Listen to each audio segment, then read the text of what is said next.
Can you see it? Yep. Okay. So next we have Lorenzo Natale from IIT Italy.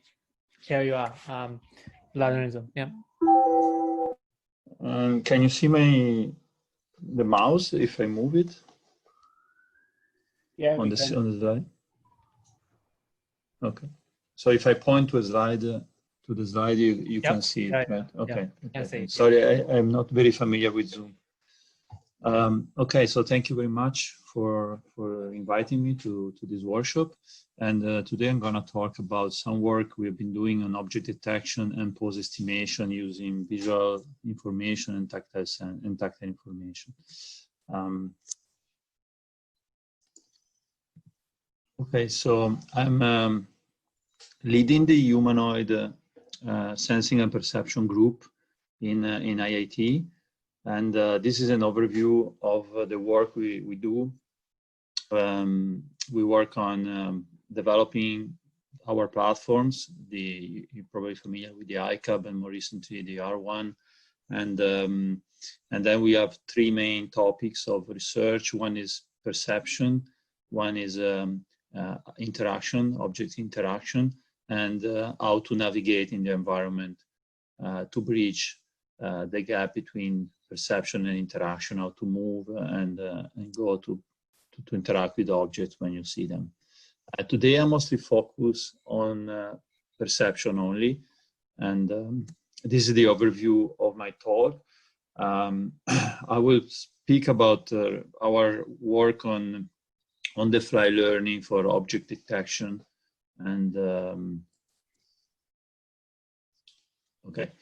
For object detection, some recent work on active learning for domain adaptation, and recent work as well on pose estimation, in this case using vision and touch for in-hand manipulation. So the work that has motivated our what we call on-the-fly object learning is the difficulty to use off-the-shelf models that have been trained on static data sets, and the performance gap, the drop of performance you get when you deploy a neural network that has been trained, for example, on ImageNet on the real robot.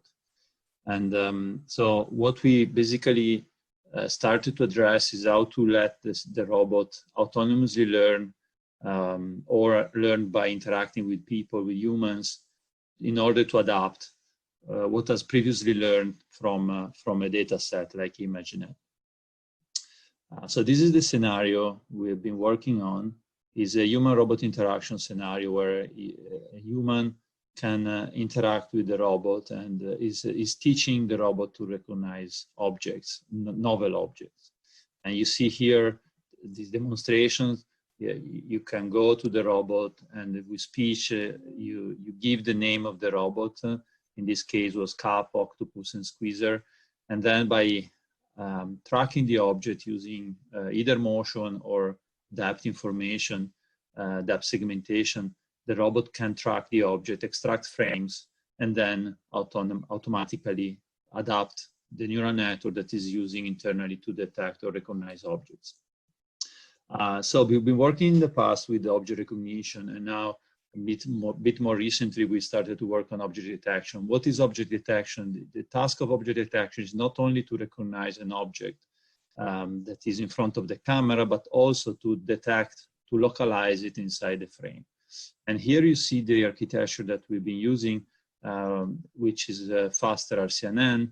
That is not our work, and it was proposed by other people, and it's basically a two pathway sort of architecture where you have one path that is extracting feature for identifying the object, and another one that is proposing regions of interest where the network believes there are objects, which is the RPN network you see there. So one is suggesting where to look for object, and then there is a second path that is suggesting what is inside the region, and then is also refining the bounding box to get a better localization, which is the where in the bottom side.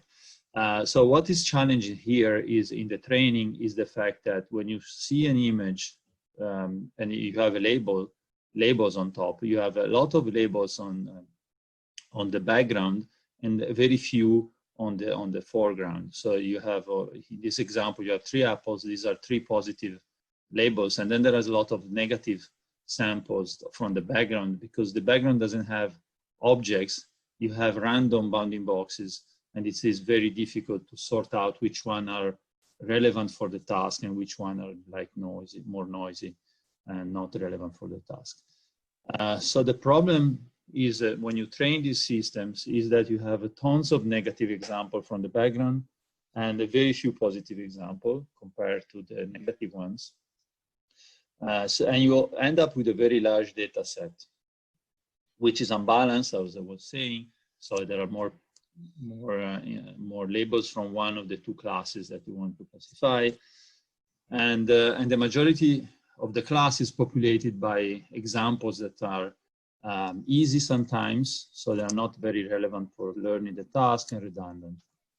So in the literature, there's been proposed a bootstrap procedure where you basically go through the data set and you try to extract the negative examples that are hard, that are more important to train the system. The positive examples are fewer, so you keep all of them, but you need to select, sort of prune the data set from the easiest example from the negative class.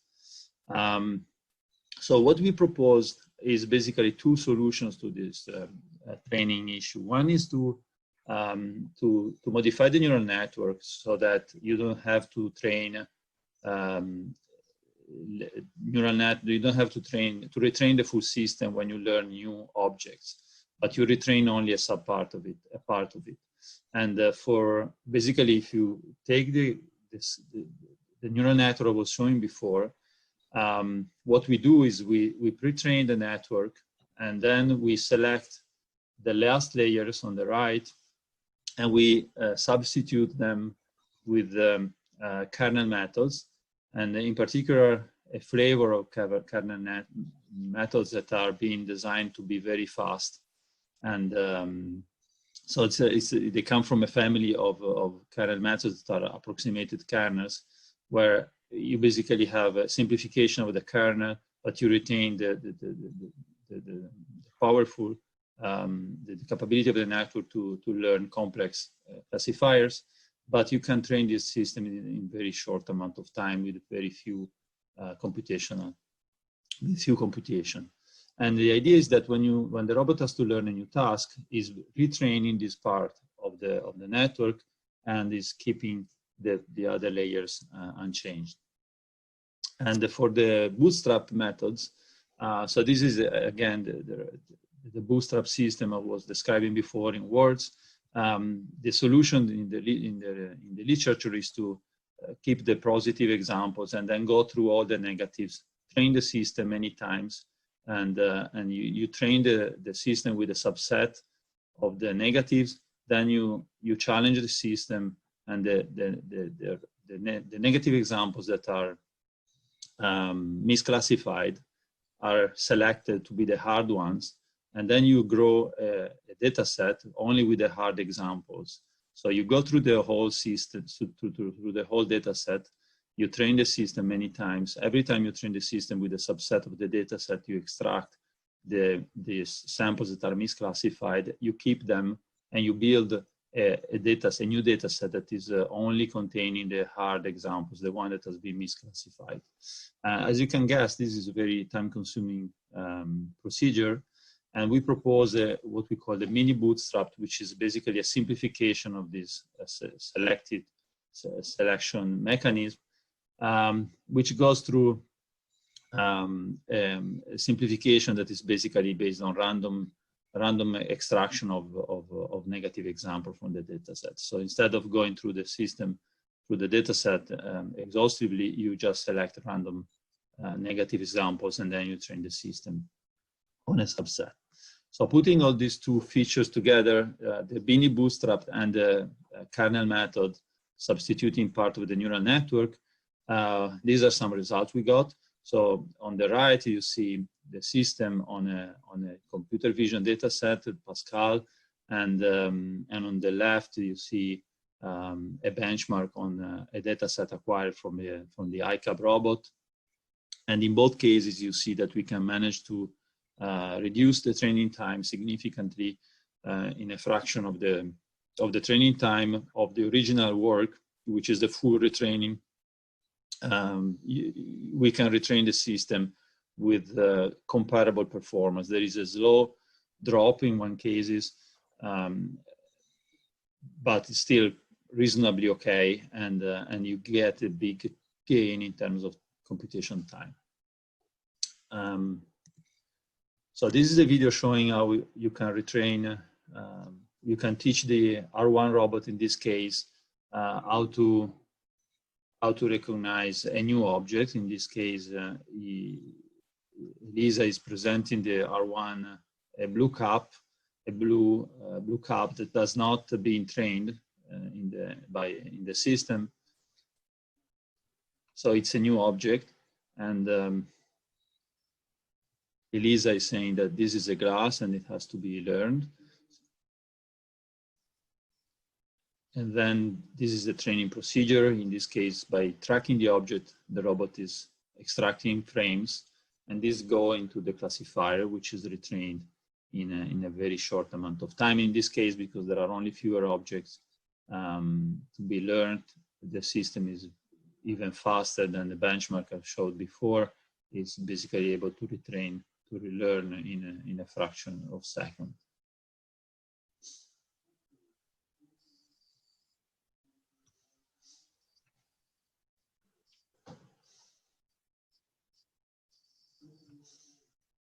Okay, so this is after the learning. You see that the robot is able to detect the object and fixate the object.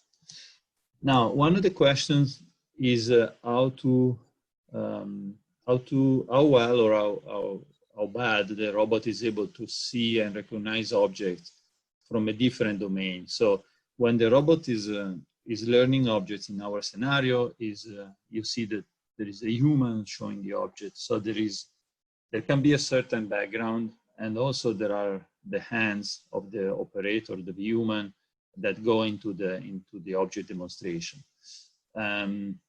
Then when the robot has to look at the objects on the table, the setting is a bit different. There can be a different background, and there are no longer the hands of the demonstrator present. So the question is how do the performance degrade, and how can we keep the performance up?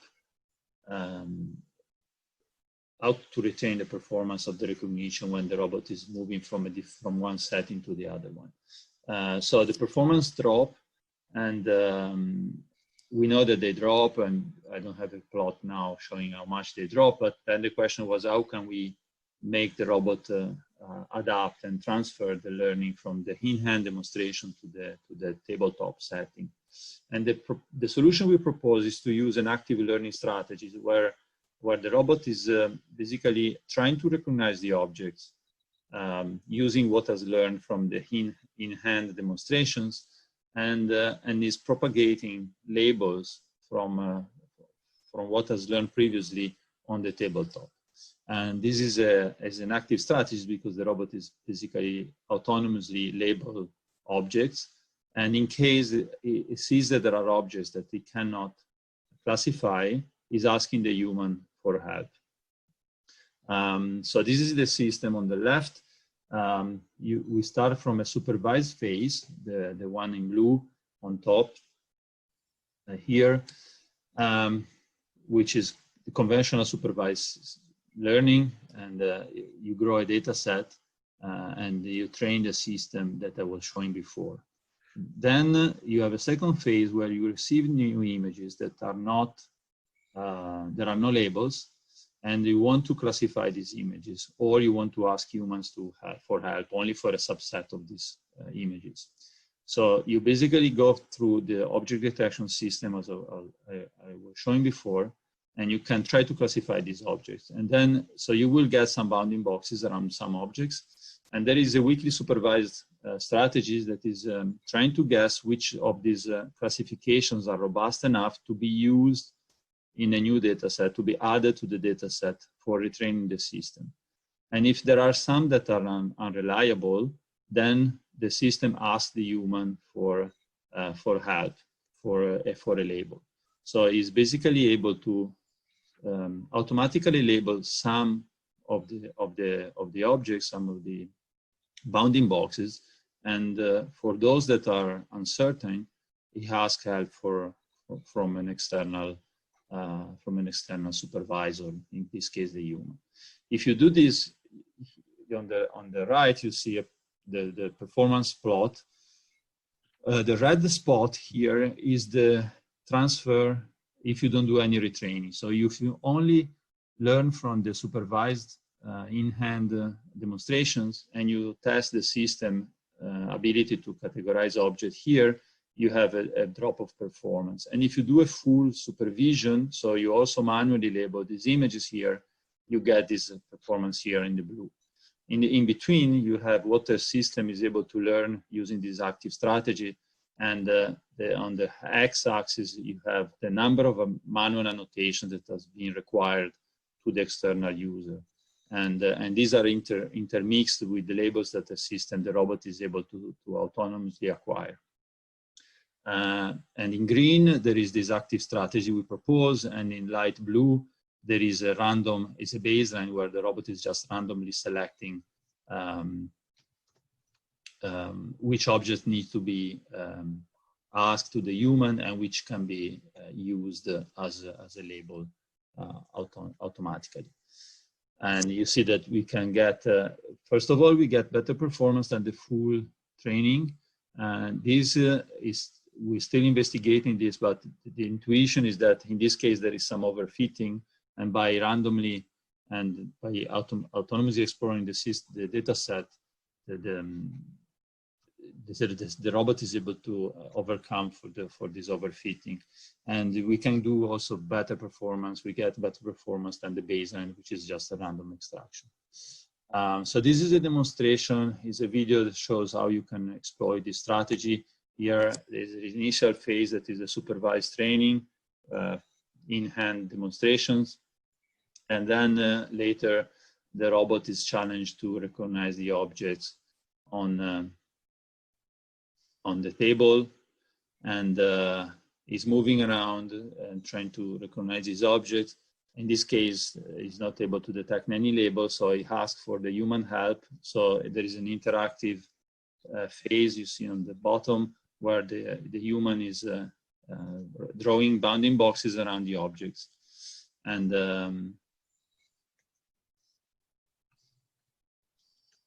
then these are fed to the learning system, and then the robot is retraining the system, and then is able to extract autonomously some labels and is continuing the learning autonomously.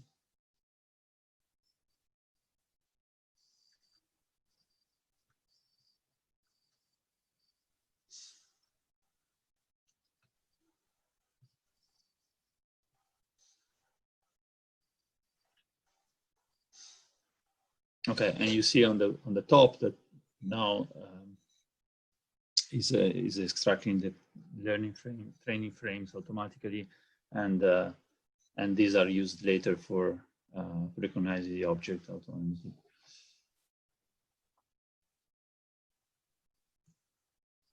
Work in progress is how to adapt what I was showing before on object detection to segmentation, and there is this work I'm citing here on segmentation, which is a derivation of faster RCNN for object detection, where you have an extra layer that is not only detecting the object, but also segmenting the silhouette. And we are working to make this also on the fly in a similar way as for the detection. And here you see some preliminary results of segmentation on tabletop scenario in our lab. So the second part of my talk is on another chunk of work we've been doing on pose estimation using tracking Bayesian formulation for tracking objects. And here we rely not only on depth information from cameras, but also on contact point extracted from the fingertips, from the tactile sensors in the fingertip. So the challenges are, we have sometimes only partial point cloud because you don't see the full object, or there is the hand interacting with the object, so it's occluding the object. And then you have multimodality because you have touch and vision, high dimensionality of visual measurements, and nonlinearities. So what we propose is to use a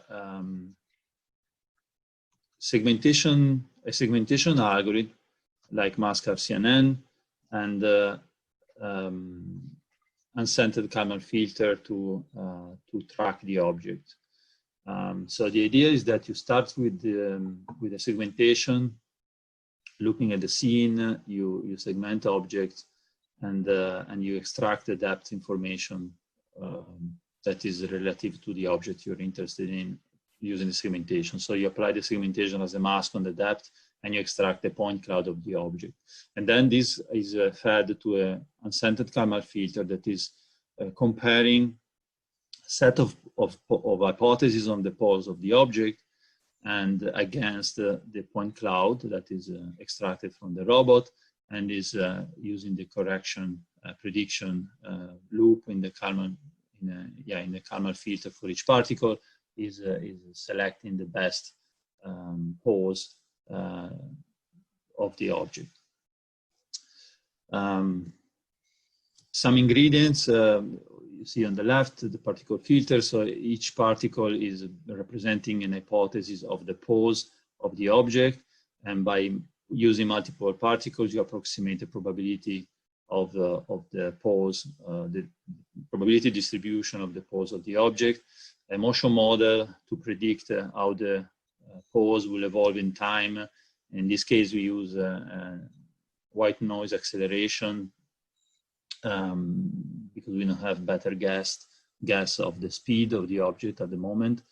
And then this is the characterization of our work, is the proximity model that is used to estimate the likelihood of each particle and to select only particles that are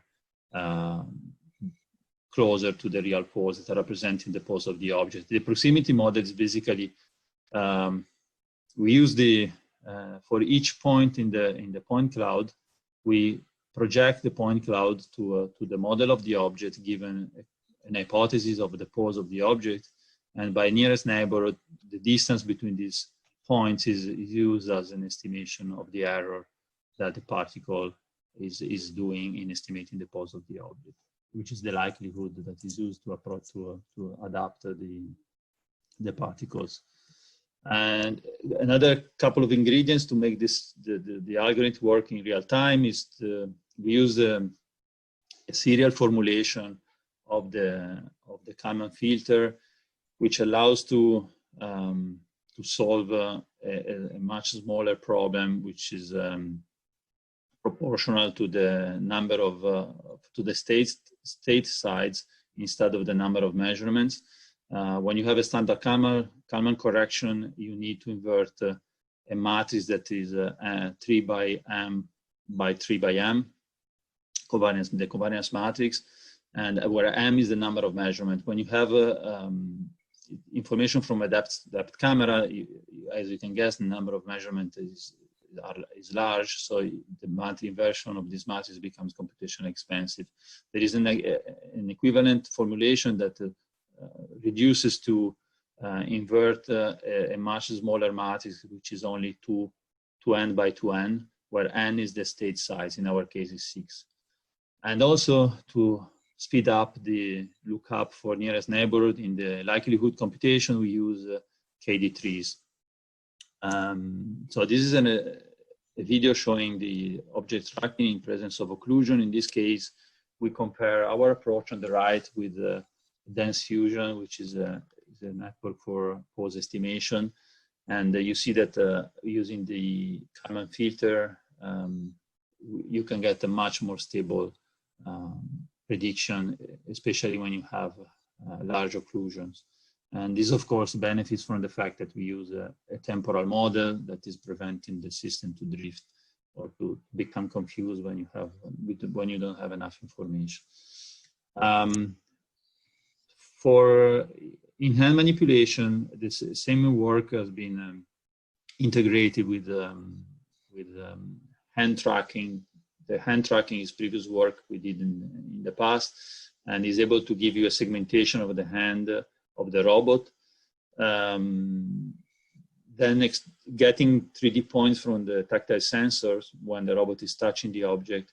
And these are just points that are compatible with the point cloud extracted from the depth camera, so there's nothing you need to change in the filter.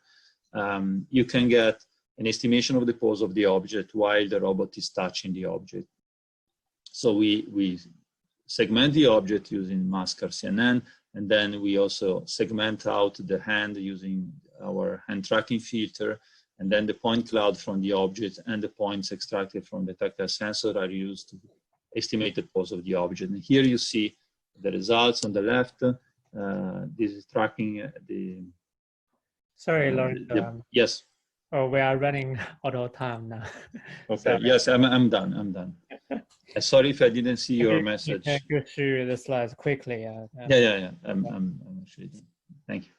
So here on the left, you see tracking the object and during in-hand manipulation, and on the right, a comparison if you do use contact points or you don't use contact points. You see there is a slightly better estimation when you do use contact points. And here is a recent work where we use it in closed loop to keep a certain desired orientation of the object. So here you see somebody is pushing the object, is perturbing the position of the pose of the object, and the control loop is the PID controller, tries to adjust the position of the hand to reorient the object in the way it is desired by the task. And acknowledgement of the group, and thank you all for listening.